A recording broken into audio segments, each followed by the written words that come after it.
আচ্ছা, আপনার পকেটে কি এমন কোনো অদৃশ্য ছিদ্র আছে যেটা দিয়ে মাসের শুরুতে আসা স্যালারির মোটা বান্ডেলটা মাসের ২০ তারিখ আসতে না আসতেই ভ্যানিশ হয়ে যায়?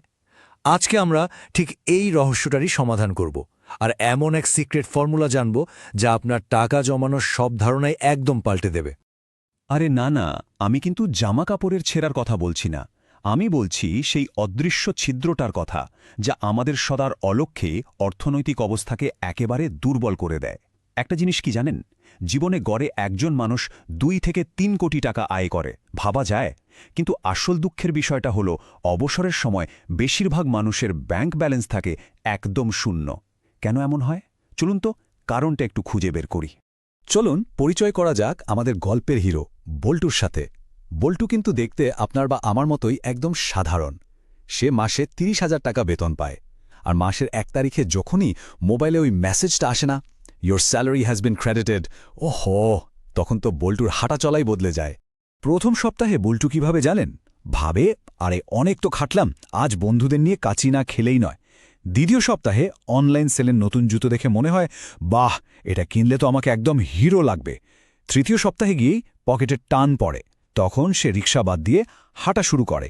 আর মাসের শেষে মানে চতুর্থ সপ্তাহে তার ডিনার হয় খিরিয়ে জানেন ৫ টাকার বিস্কুট আর পানি। আর তখন বল্টু প্রতিজ্ঞা করে পরের মাস থেকে টাকা জমাবেই, কিন্তু সেই পরের মাসটা আর আসেই না। আসলে বল্টুর সমস্যাটা কিন্তু ওর ইনকাম না, আসল শত্রুটা লুকিয়ে আছে আমাদের ব্রেনের ভেতরেই। ব্যাপারটা হলো আমাদের ব্রেন টাকা জমানোর জন্য তৈরি হয়নি।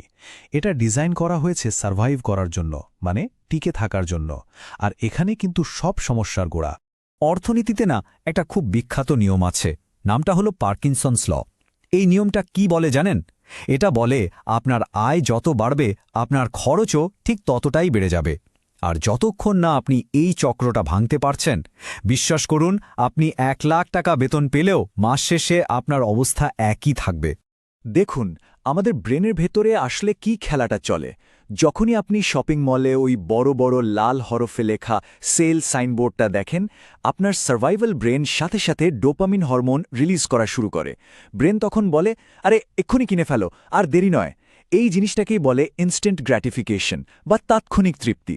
অন্যদিকে আপনার যে সেভিংস ব্রেন, সে কিন্তু ভবিষ্যতের কথা ভাবে, কিন্তু ওর গলার জোর অনেক কম। আর এই যে তাৎক্ষণিক সুখ পাওয়ার লোভ, এটাই কিন্তু আমাদের গরিব বানিয়ে রাখে। আমরা অনেকেই কি ভাবি জানেন? ভাবি টাকা জমানো মানে কৃপণতা। এটা কিন্তু একদমই একটা ভুল ধারণা। টাকা জমানো মানে কৃপণতা নয়, টাকা জমানো মানে হলো স্বাধীনতা। ভাবুন তো, বস যখন খারাপ ব্যবহার করছে তখন মুখের উপর রেজিগনেশন লেটার ছুঁড়ে মারার যে সাহস, সেটাই হলো সেভিংস। কিংবা কোনো জরুরি প্রয়োজনে কারো কাছে হাত না পাতার যে আত্মসম্মানবোধ, সেটাই তো সেভিংস। আচ্ছা, অনেক তো সমস্যা নিয়ে কথা হলো, এবার আসি মূল সমাধানে। এখন আমি এমন ৩টা সাইকোলজিক্যাল কৌশলের কথা বলবো যেগুলো বিশ্বের সবথেকে ধনী মানুষেরা ব্যবহার করে, কিন্তু এগুলো আপনাকে কোনোদিন জানতে দেয়া হয়নি। এই কৌশলগুলো আপনার খরচের লাগাম টেনে ধরবে, একেবারে গ্যারান্টি। তো কি সেই ৩টা কৌশল? প্রথমটা হলো ৭২ ঘন্টার নিয়ম, দ্বিতীয়টা অদৃশ্য ট্যাক্স, আর ৩ নম্বরটা হলো দ্য লাতে ফ্যাক্টর। চলুন এক এক করে এগুলো জেনে নেওয়া যাক। তো প্রথম কৌশলটা হলো ৭২ ঘন্টার নিয়ম। ধরুন আপনার হুট করে একটা নতুন স্মার্ট ওয়াচ কেনার খুব ইচ্ছে হলো, হাত নিষ্পিস করছে কখন অর্ডার বাটনে ক্লিক করবেন। ঠিক ওই মুহূর্তে নিজেকে একটু থামান, নিজেকে বলুন, ঠিক আছে, আমি এটা কিনব, কিন্তু এখন না, কিনব ঠিক ৭২ ঘন্টা বা ৩ দিন পর। সাইকোলজি কি বলে জানেন? কোনো কিছু কেনার যে তীব্র ইচ্ছাটা, সেটা সাধারণত ৪৮ ঘন্টা পরেই কমে যেতে শুরু করে। আর ৩ দিন পর আপনি আবেগ দিয়ে নয়, বরং যুক্তি দিয়ে চিন্তা করতে পারবেন। আর দেখবেন ৯০% ক্ষেত্রেই আপনার মনে হবে, আরে এটার তো কোনো দরকারই নেই। আচ্ছা, দ্বিতীয় কৌশলটা শুনতে একটু অদ্ভুত লাগতে পারে, কিন্তু এটা সুপার পাওয়ারফুল। এটার নাম হলো অদৃশ্য ট্যাক্স। সরকার যেমন আপনার আয় থেকে ট্যাক্স কেটে নেয়, তাই না? ঠিক তেমনি আপনি নিজেই নিজের উপর একটা ট্যাক্স বসান, ধরুন ২০%। স্যালারি পাওয়ার পর আপনার প্রথম কাজ হবে এই ২০% টাকা সাথে সাথে এমন একটা অ্যাকাউন্টে পাঠিয়ে দেওয়া যার কোনো ডেবিট কার্ড আপনার কাছে নেই। এরপর থেকে ভাববেন আপনার স্যালারি ৩০,০০০ না, ২৪,০০০, বাকি ৬,০০০ টাকা যেন হাওয়া হয়ে গেছে। হ্যাঁ, প্রথম দিকে একটু কষ্ট হবে, কিন্তু দেখবেন আপনি ঠিকই ওই নতুন আয়ে মাস চালাতে শিখে গেছেন। আর আমাদের ৩ নম্বর কৌশলটা হলো দি লাতে ফ্যাক্টর। বিখ্যাত অর্থনীতিবিদ ডেভিড বাক এই আইডিয়াটা দিয়েছিলেন। দেখুন, আমরা সবসময় বড় বড় খরচ নিয়ে চিন্তা করি, কিন্তু আমাদের আসল ক্ষতিটা করে ছোট ছোট দৈনিক খরচগুলো, যেগুলো আমরা কোনো পাত্তাই দেই না। যেমন ধরুন প্রতিদিনের চা আর হালকা নাস্তার খরচ। একবার ভাবুন তো, প্রতিদিন চা আর স্ন্যাক্সের পিছনে আপনি হয়তো খরচ করেন মাত্র ৩০ টাকা। খুব বেশি না, তাই তো? কিন্তু এই ৩০ টাকা মাসে গিয়ে দাঁড়ায় ৯০০ টাকায়, আর বছরে প্রায় ১১,০০০ টাকা। এখন আসল ম্যাজিকটা শুনুন।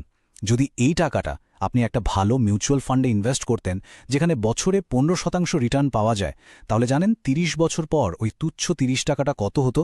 প্রায় ৫০ লক্ষ টাকা। হ্যাঁ, ঠিকই শুনেছেন, ৫০ লক্ষ টাকা। এই জিনিসটাকেই বলে চক্রবৃদ্ধি মুনাফা বা কম্পাউন্ড ইন্টারেস্টের জাদু।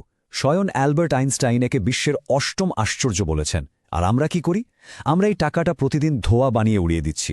মনে রাখবেন, ছোট ছোট ছিদ্রই কিন্তু একটা বিশাল বড় জাহাজকে ডুবিয়ে দেয়। এই যে কম্পাউন্ডিংয়ের জাদু আর সেভিংসের কৌশলগুলো, এগুলো যদি আপনার আর্থিক চিন্তাভাবনাকে একটুও নাড়া দিয়ে থাকে, তাহলে লাইক বাটনটা চেপে আমাদের উৎসাহ দিন। আর আর্থিক স্বাধীনতার পথে এরকম আরও অনেক সিক্রেট কৌশল জানতে অবশ্যই সাবস্ক্রাইব করে আমাদের সাথেই থাকুন। তো এতক্ষণ তো অনেক জ্ঞান হলো, এবার আপনাদের জন্য একটা চ্যালেঞ্জ। এই চ্যালেঞ্জটার নাম হলো ২১ দিনের সন্ন্যাসী চ্যালেঞ্জ। এটা আপনার ইচ্ছাশক্তিকে একেবারে ইস্পাতের মতো শক্ত করে তুলবে। নিয়ম কিন্তু খুবই সোজা। আগামী ২১ দিন আপনি শুধু আপনার প্রয়োজনীয় জিনিসগুলোতে খরচ করবেন, যেমন খাবার, বাসা ভাড়া বা যাতায়াত খরচ। এর বাইরে একটা টাকাও শখ বা চাহিদার জন্য খরচ করা যাবে না। মানে কোনো অনলাইন অফার নয়, বন্ধুদের সাথে বাইরে খাওয়াও নয়।